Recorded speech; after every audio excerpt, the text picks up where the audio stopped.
Hi Booktube and happy Sunday. I hope everyone is having a good weekend. I have had a very relaxing weekend.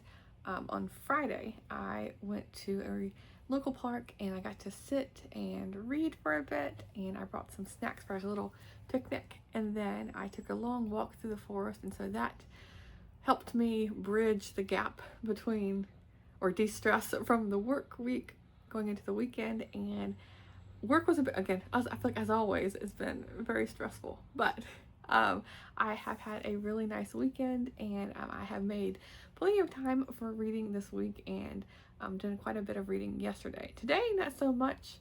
I had a slow start to the day, and I just feel like I've been doing all these little things around the house, but I am now going to be diving into reading after I film this video, and I didn't want to just forgo it and like, oh, I'll get to it at a later point. I was like, nope, I'm going to sit down and talk with you before I start my afternoon reading. So this week I read a total of 5 books, and looking at what I've read, most of them are in like the middle grade category, although I have quite a few books still on the go. I'm not going to recap all of the ones I'm still in the middle of because I think I have like 8 books on the go, but I'm going to talk about the 2 that I haven't mentioned previously that I've managed to pick up this week and have started to make progress in. I want to get through at least 6 of those that are ongoing before the end of the month, and it's rapidly approaching. Like, how are we almost in August? I do not know. Although it's like sunny right now, it's been cloudy and cool all this weekend, and over the past week it was hot, like really hot, for at least for here, for a couple of days, and now it feels like that never happened because it's like low 70s if that as a high of the day. So anyway, it's been interesting, but let's get into what I have finished. So the first one is Persuasion by Jane Austen. This is, of course, for Jane Austen July, and it's a reread for me. I think it's the second time, and I don't know how it's only the second time I have read this, considering for Pride and Prejudice, I have read that, I don't know, 10 times, something. Maybe not 10 times, but up there. But for Persuasion, I've only read it once. And on a reread, I've appreciated all the more. I don't know exactly if I need to give a huge breakdown on what this book is about, but it's following Anne Elliot, and the long and the short of it is that she was offered marriage to a man who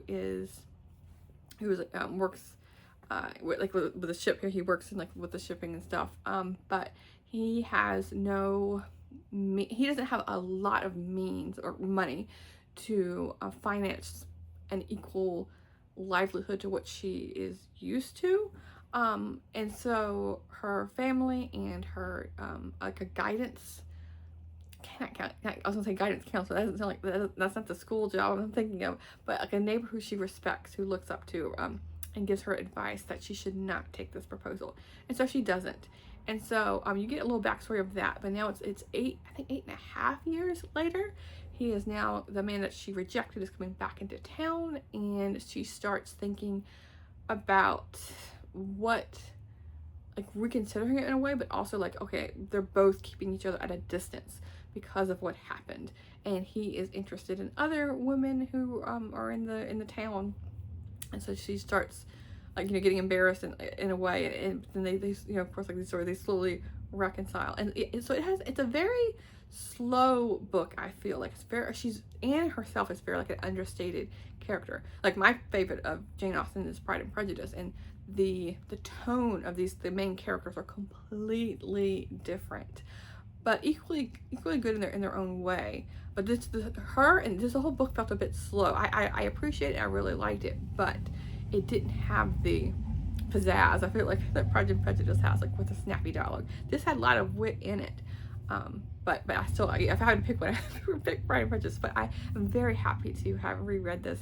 And the next Jane Austen, I'm going to squeeze one more in before July ends, and I'm wanting to read Northanger Abbey, because that's another one. I'm pretty sure I've only read it once, and that was like 10 years ago, so I need to fix that. So there's that one, and then we'll just do the ebooks before I go over to the physical books. I read a cozy mystery. This is Death of a Forest Fairy by Julia Buckley.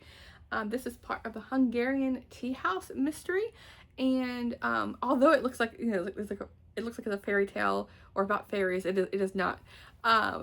This is, I think, the fourth book in the series, and I read the first three books a couple of years ago. I think I heard about this series from the Bookish Bryants, I want to say.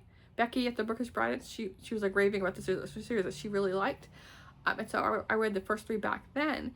And then this one is like 2 or 3 or 4 years after. Like I thought the series was kind of like ended, like they're wrapped up, like she wasn't going to continue on. But thankfully she has. And so I came about this, stumbled upon this at my library or something.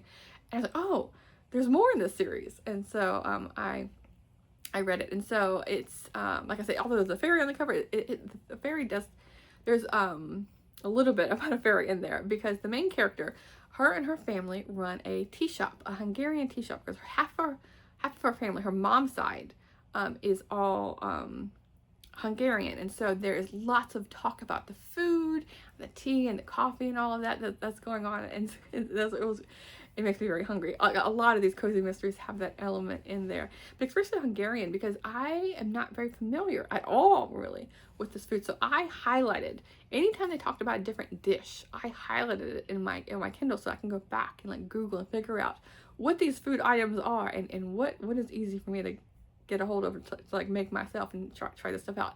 Paprika seems to be a seasoning that's like heavily used, and because there's like chicken paprikas, and that's like a dish that it's called. So I want to look up that, and like stews and stuff have lots of paprika in it. But this takes place in Chicago, and in like a Hungarian neighborhood. And I've never been to Chicago, so I was like Googling, where is the Hungarian neighborhood in the city? Like, if I wanted to go visit, then I can talk about the food. I can like go into the grocery stores and stuff that are in that area, or like the restaurants. There isn't. This seems to be like a throwback in a way of like what used to be those different neighborhoods. It's not like that anymore, although there is several grocery stores that focus on some Hungarian food. So if anyone's in Chicago watching me, let me know if you recommend like any of those grocery stores or restaurants or something I could save like on like my to go whenever I do end up in Chicago, because it is a place I would like to go eventually, sooner than later.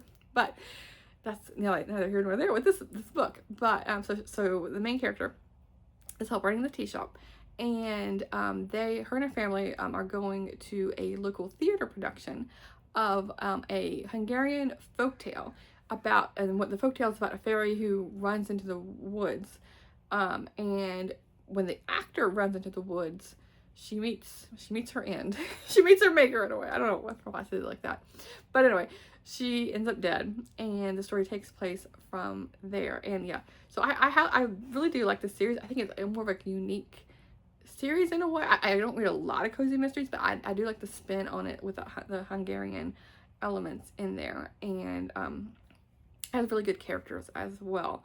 At least I feel like you should try like the first book, but I feel like I need to read more cozy mysteries. I dabble here and there in them, but and Julia Buckley, she has written several other series. There's one I'm in the middle of that I think takes place in Indiana, like a writer's apprentice series, I think it's called. And I've read the first 2 or 3 books. There's quite a bit more in that series that I need to get to, so I borrowed the next one from my library. So those are the 2 ebooks that I read. And then as far as the physical books, I finished Harry Potter and the Goblet of Fire. This is a reread for me, but I've never read this edition, the Jim Kay illustrated edition. There wasn't as many illustrations as I would have preferred. There was quite a few chapters in here that didn't include a single illustration, which is a bit disappointing, but I understand like as these books get longer and longer, you have more pages, and so you can't fill them all with illustrations. But I'm not expecting every page to have something, but a couple here and there in each chapter would be good. Some chapters had full page illustrations. Let me see if I can find one. Towards the end there was like quite a few. Let me see here if I can find one. Like, oh, here's one when there's like this is following Harry Potter, and he's in a tournament, and so this is one where he's underwater looking at the mermaids. But let me see, there was some at the end that had some full page. Here's one where there's a gigantic spider in the maze in the third competition, the third part of the tournament. And here they are entering part of the maze here. So yeah, I really, Jim Kate has really good art style. It has really a unique art style, I think, but there could have been more of it. So yeah, there's that. And then I read a Fear Street book for Summer Ween. This is The Stepsister, and so I've been reading this series for the books I own, like going, like, I think this is book like 10 or so in the series. Let's see. 9. This is book 9. Because this is the first print, so I was able to count, like, okay, how many have come out so far in the series? Because this is, this came out in 1990. So, yeah, I've been reading them as I own them. And so, like, there's a couple books between 1 and 9 that I don't own. So I skipped those, and I've just been reading them in order for the ones I own, if that makes sense. So I own a lot of these, but not all of them. And so this has a spooky cover on it, but it's following, what is her name? Emily, and her family, and her mom remarries, and there's a step family that's involved. She now has a stepdad, a stepsister, and a stepbrother. The brother's a bit younger, but she has a stepsister that's exactly her age. They go to school together, and now they're sharing a room, and so they're getting to know each other. And the stepsister, what is her name? Jessie. When she's in front of her parents, you know, she's putting on her best behavior. But when she is alone with Emily in her room, she acts completely different. She hates the dog. She's kind of like kicking at it, not kicking the dog, but kicking at it, like pushing it away and just acting up and acting mysterious because she's taking these phone calls and she's escaping at night and not coming back until the early morning and not telling anyone in the family what's going on. And so Emily is very suspicious of her because there's things that are starting to go wrong in her life. Her clothes, some of her clothes go missing, and something happened with the dog that was very gruesome, and different things. Like, she has a boyfriend, and the boyfriend starts paying attention to the stepsister, and so she starts being jealous. And so and what's funny is, like, when I was looking at the cover initially, I thought that this would be the stepsister because there's an evil glare going on, but no, because it talks about how Emily is the one with blonde hair, and so this would be Emily, and this is a stepsister. So yeah, but this glare is something. But it was a fun quick read. I read it in like one sitting. Yeah, it has like 160 pages, and so yeah, these fly by. And then I talk about flying by. I just read this morning. This is Kirsten on the Trail, an American Girl short story. And the author is, let me see here, Janet Shaw, and the illustrations are by Renee Graff. I really want to look up the illustrator to see what else she illustrated, because I really like these covers and pictures. There's a bunch of pictures inside as well. Let me see if I can find some. This is Kirsten and her brother.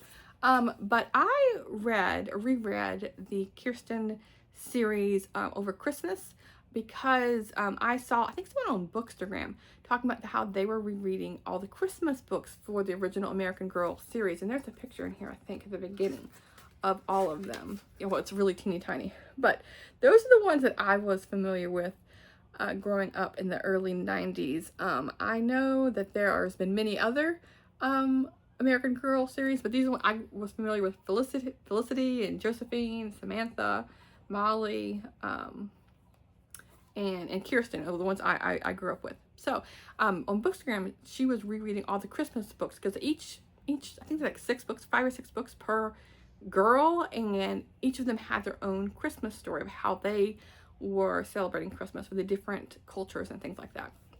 So that sparked my interest. Oh yeah, I want to read those as well. I haven't read these since I was a little kid. And so I read Kirsten's because I wanted to learn more about the Swedish traditions of Christmas. Why not do that through a children's fiction book? So I read through the whole entire series, and then I saw that there was other short stories that I had never read. These weren't at my library, but I was like, oh, I'm never gonna find them. Yeah, I know now that they exist, but I'm never gonna read them, never gonna find them.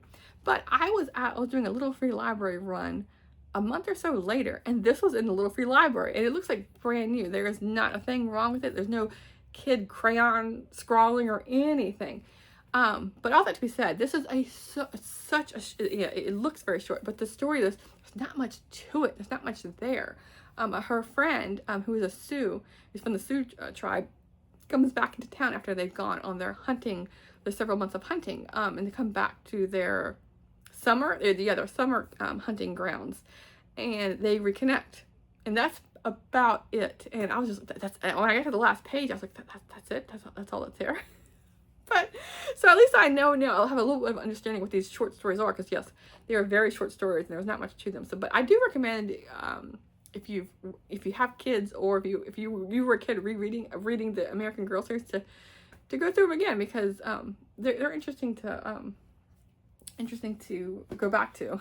So I started, after I got through the Kirsten series, I was planning on reading the Samantha series, because that's the one I remember was a favorite of mine as a kid. And I read the first book or two and I just like dropped off from it. But like after reading that, I'm like, I need to go back and at least complete that little series. There's no reason for me not to, when they're like, I don't know, 20 minutes or something to get through each book, if that. So I want to get to that. Is that all the books? Yes. Okay. So yeah, those are the 5 books I've completed. Oh, and also I want to talk about the 2 books that like I said, I'm in the middle of, that I started during this week, just to add to the pile. Well, why not continue adding to my nightstand pile, that I'm reading at least a chapter a day. And so I am reading this House of Sky, Landscapes of a Western Mind. And again, this author, I never can figure out how to pronounce his last name.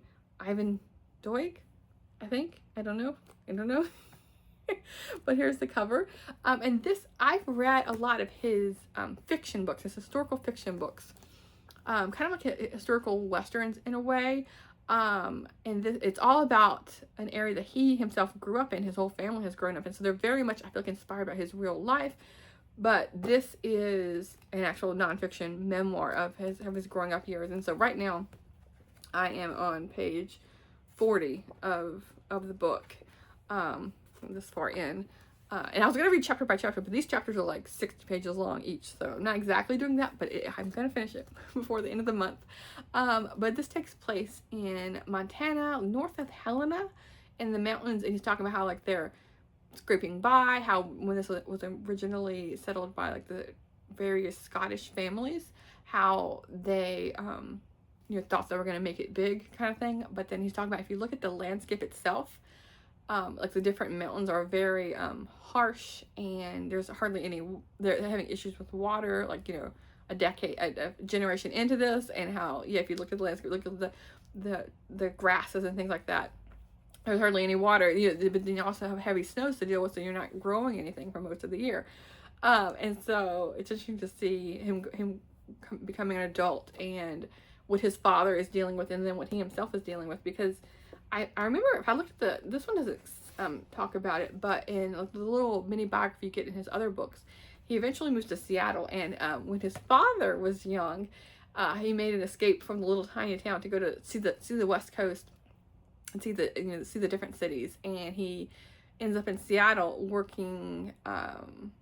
Before he got to Seattle, I think he was in Yakima working at the orchards, but then he goes over to Seattle, and he's talking about how he said something like, "Oh, the rain," he's like, it's like the ungodly rain or something. Like, it was endless, and so it definitely does feel endless in the winter months.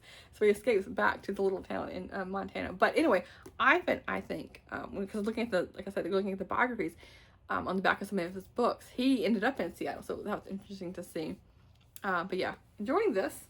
And this reminds me, same as like the American Girl books, I need to read the other books in the series, because I read quite a few of these, but it just like tapered off, and I never continued on. But he has like, I don't know, 20 books or so, and I've only read like 5 or 6, but I've enjoyed all of them, so I need to continue on. And then I am reading, I forgot to get the cover, it's way up there, but I am reading, because it has a pretty cover, this is Wyoming Summer. So I'm reading a Montana book, historical memoir, and when is this taking place? Because it was written in 1978, but it's taking place when he was a boy, so however long ago that was. I can't exactly remember, like early 1900s, let's say. And this one is taking place in 1940s. It's right after the war, so I'm guessing in 1946 or so. But the author is Mary O'Hara, and she's most famous for My Friend Flicka, I think is the title. I wasn't a horse girl as a kid, so I don't think I've never read that book, but I've heard of it. And there's like a thoroughbred something as well, and those are mentioned in here. Like, I don't know why I'm showing this book. It's like there's no, the cover is really pretty, but it's way up there. Here, I guess that's something. But it takes place in 1946, and she grew up in New York area, and she has summers in Pennsylvania on her family's farm, and then she eventually is in Hollywood for 10 years, and then her husband fought in World War II and has come out of it and needs a break from the cities. I guess he tried to live in maybe New York and then couldn't take it after World War II and all of that. So they just want a break from the busyness and the noise, and so they have no connections at all to it, at least from what the diary, this is a diary collection. They have no connection at all to Wyoming, but they randomly decide to buy a sheep farm, and it seems to be somewhere between Cheyenne and Laramie. And I've done that stretch of Interstate 80 several times, multiple times, more than several, and it talks about how, even I know now that it can be a very windy area. The last time I drove through that area, there was a boat that was flipped over, like, attached to a car or the trailer. The boat was flipped over. And then going further down the road, there was an RV that was flipped over into the ditch because it was so windy, and I was so nervous driving through that area. But so the author in the 1940s is going, she says she lives 30 miles or so west of Cheyenne, so somewhere off this, like, this is before the interstate was existing. I'm gathering, and talking about how she's driving alone, trying to go back. She's picking up some food and stuff in Cheyenne and going back to her home, and how she's like, her car is just weaving on the road with the wind, and I'm just, oh my goodness. So it's interesting to see what her life is like back in the 1940s. And it's funny I'm reading this diary collection because I'm also reading a diary collection that's set in Alaska in 1879 on a little island. So I got all sorts of things going on, but these were all picks that books I've picked through the deck of TBRs, and I've mentioned a couple of times how I'm picking a card and it's giving me a prompt to what to read. So that's how I got all these things. I mean, these aren't exactly dictating what I'm reading, but yeah, I'm the one that picked them. But yeah, I'm just like, I'm in a mood of, I guess, memoirs and diary collections. And I guess that makes sense. I have how this week, I'm sorry, I'm just rambling on here, how I've read 3 middle grade books because I'm still in the thick of it with all of these memoirs and nonfiction. So I need balance of balance there. But anyway, I will talk to you soon.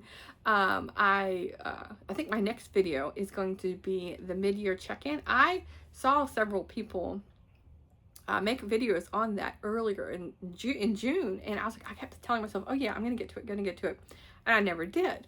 But I was just this morning watching Stephanie over at Time to Read and Adam at Memento Mori. They did like a dual video of them going through the questions, and they're fun to watch. And so I was like, that reminded me, oh, I need to do that video as well. I always have the intention of doing it each year, but I haven't always done it. But I'm like, it's not too late. If I just watch their video and that was today, then I can wait until Tuesday and do it. So that'll be my next video on the docket. But I'll talk to you soon. Thanks, BookTube.